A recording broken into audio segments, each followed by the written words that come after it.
Olá, pessoal.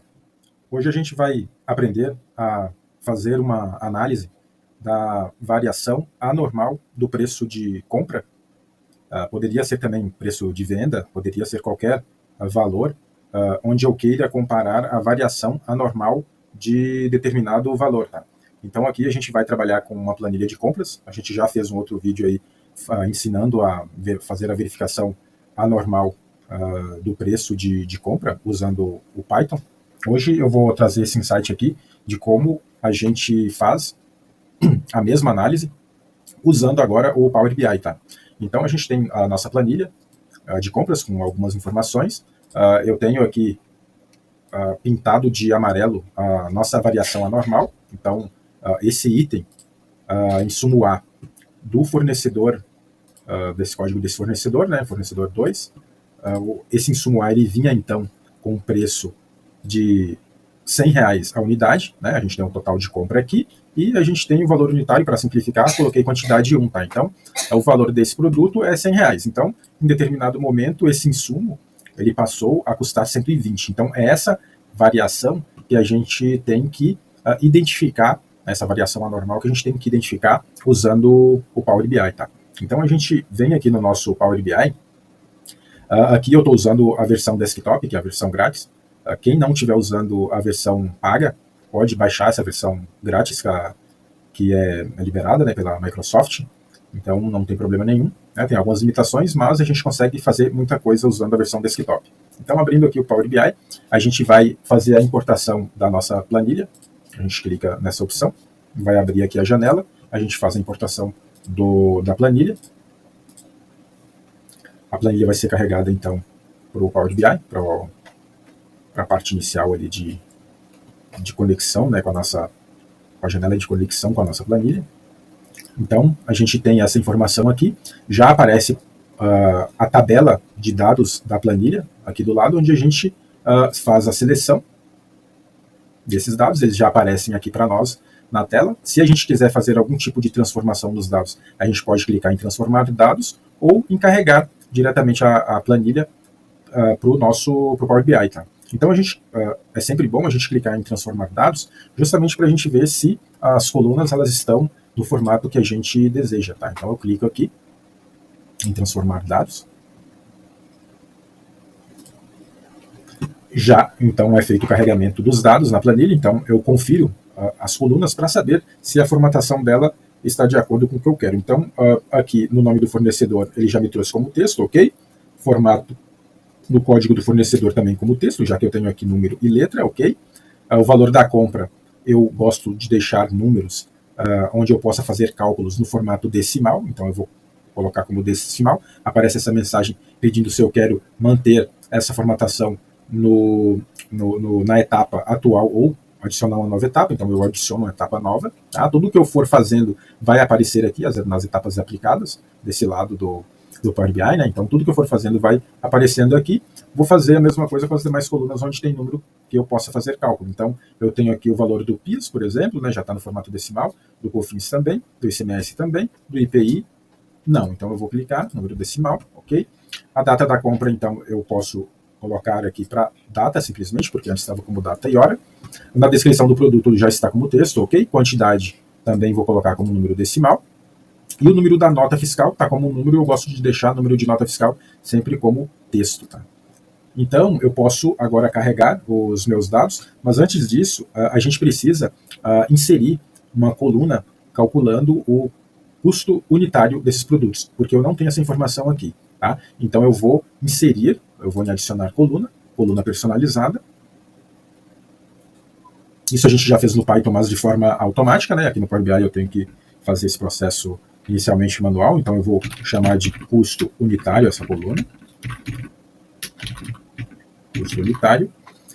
Aqui, pessoal, a fórmula de coluna personalizada vai ser o quê?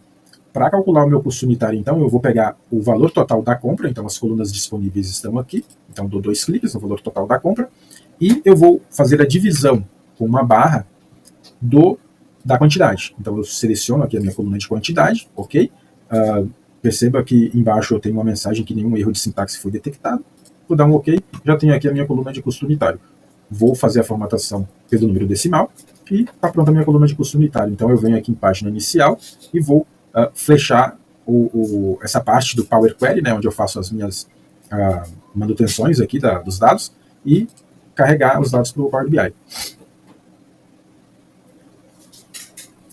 Então ele vai fazer o carregamento desses dados. Ok? Carregou, então aqui do lado a gente pode ver que aparece uma tabela com as colunas da nossa planilha. Então, o que a gente vai fazer aqui é o seguinte, a gente vai na parte de exibição de relatórios, onde aparecem as opções de gráfico, tá? E a gente vai inserir um gráfico de dispersão. Tá? Esse gráfico ele é bastante usado para análise de dados. Tá? Então, eu seleciono aqui um gráfico de dispersão, vou arrastar ele aqui para o meio da tela, e aqui eu vou colocar o valor, a coluna, deixa eu achar aqui, então a minha coluna de custo unitário.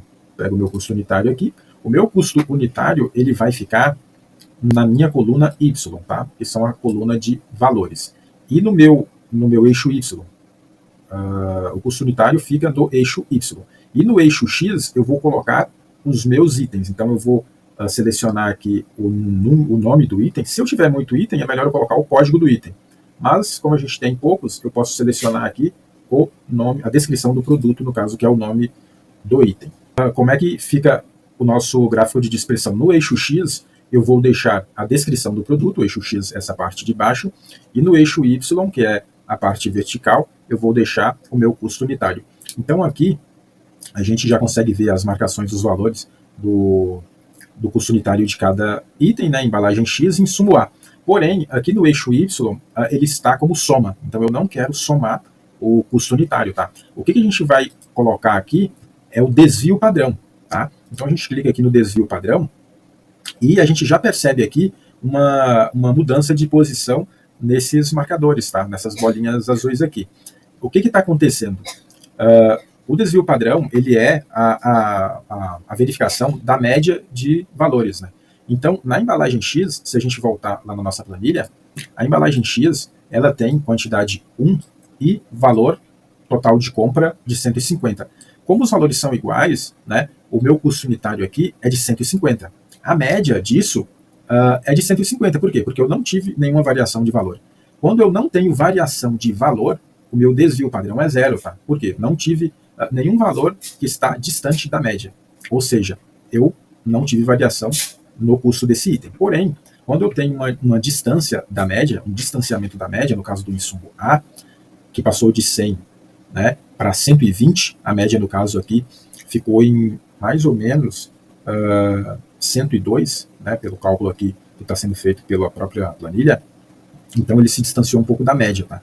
Eu tive aqui um desvio padrão um pouco relevante. Por quê? Porque ao invés de estar próximo do zero, né, ou sei lá, no máximo 2, ele foi para o 7. Tá? Então eu tive aqui um item que se distanciou muito da média. Esse é o item que eu vou selecionar para fazer uma verificação. Se eu tivesse vários itens aqui, né, fazendo essa verificação, todos eles tinham que estar próximos da linha 0. Tá? Como ele se distanciou, eu tenho que fazer a seleção dessa informação para poder analisar e ver o que está acontecendo. Tá? Então, essa verificação ela é muito útil, porque visualmente a gente já consegue identificar determinado problema. Se eu tivesse aqui 1000 itens, eu ia ter muitas marcações aqui com a bolinha azul na faixa aqui do 0, tá? E alguns provavelmente iam estar saltando aqui em cima. Então, esses seriam os dados que eu teria que selecionar para poder analisar. Então, o que a gente faz aqui para melhorar essa análise? A gente pode inserir uma tabela, tá? Então, eu venho aqui, deixa eu só voltar. Tá, eu vou inserir tem que clicar fora aqui do gráfico para a gente inserir uma tabela. Tá? Inserir uma tabela, o que eu quero com isso? Eu quero que, assim que eu clicar nesse item que está fora do meu padrão, eu quero saber de quais notas, de qual fornecedor ele se refere. Tá? Então, com essa tabela que a gente insere, a gente pode colocar aqui, então, o código do fornecedor, a gente pode colocar a descrição do produto, né? A descrição do produto, a gente pode colocar o nome do fornecedor, a gente pode colocar o número da nota, tá? A quantidade, o valor total, a gente coloca todas essas informações aí. E o que acontece? Se eu clicar no item, né, na bolinha que ficou acima do desvio padrão, ele vai ser filtrado nessa tabela que está aqui embaixo, tá? Ele vai filtrar a quais dados, quais informações se referem esse item. Então eu clico aqui, perceba que ele já faz o filtro aqui para mim do insumo A, que foi o que eu cliquei, e ele já traz aqui os fornecedores, as notas, né, a quantidade e o total dessa compra. No caso aqui, a gente tem um item, né, um valor bem diferente das outras notas, tá? Como o item é o mesmo, né, eu tenho nota aqui com valor, né, um custo unitário diferente dos demais. Ok? Então, é assim que a gente usa o Power BI também, né, para fazer análise, não só para a gente fazer gráfico, fazer dashboard bonitinho, né, mas também para conferir dados, para a gente estar identificando eventuais inconsistências.